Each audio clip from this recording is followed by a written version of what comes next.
And we are starting right now with the Rabbit R1 and the Humane AI pin.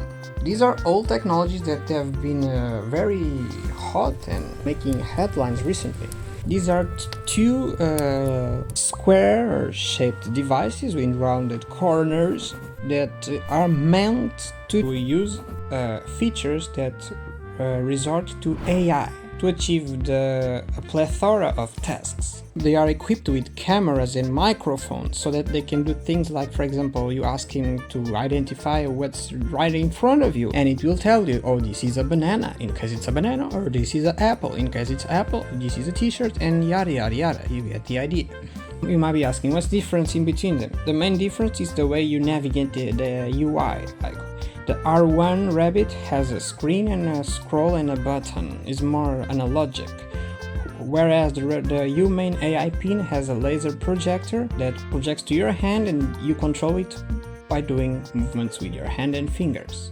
But ultimately, both of them are, I think, their most practical usage case scenario is to use the voice, clearly.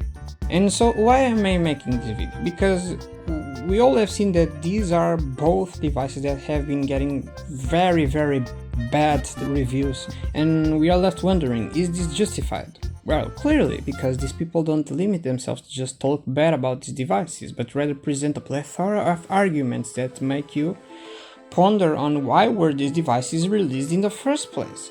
Because ultimately they seem like unfinished products. They make promises they can't fulfill currently, and they even dare to charge you subscriptions which, when left unpaid, render the device unusable. And also they're very expensive generally.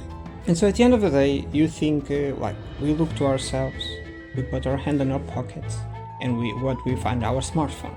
And then we are left questioning, why are these things, do we as humans even need these types of devices, in the sense that we have our smartphones that can do these things with no subscription? Like right now, you can get yourself an app in Play Store or App Store that will give you the same functionalities that these devices, Rabbit R1, Humane AI pin, promise to give you. And you probably get it for free. And then the thing is, you are left wondering, who is the target audience of these AI devices, these Tamagotchis?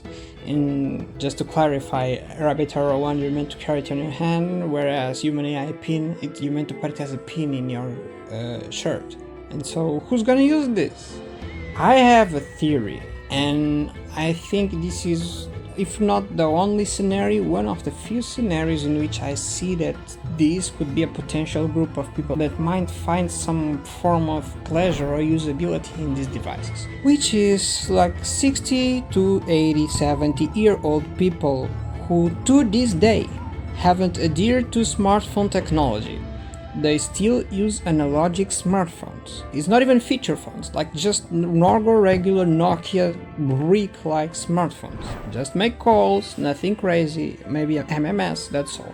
And these people probably have heard from AI, both in television and newspapers. And so these people who are aware of AI and have never possessed a smartphone are one of the few groups, if not only the group, I see that it's very possible that they might feel enticed by this new technology, in the sense that they will find it very interesting, this combination between an analogic device like Rabbit R1 with a scroll and a button, and all these kind of sorcery stuff of being able to name things in front of you, do things for you, and they'll find that useful, even to put it on the shirt. That has a special charm for these people, I believe. To sum it up, this is a product that no one will buy except your grandpa. So this is all I wanted to say. I'm Techinthehouse, and I'll see you next time.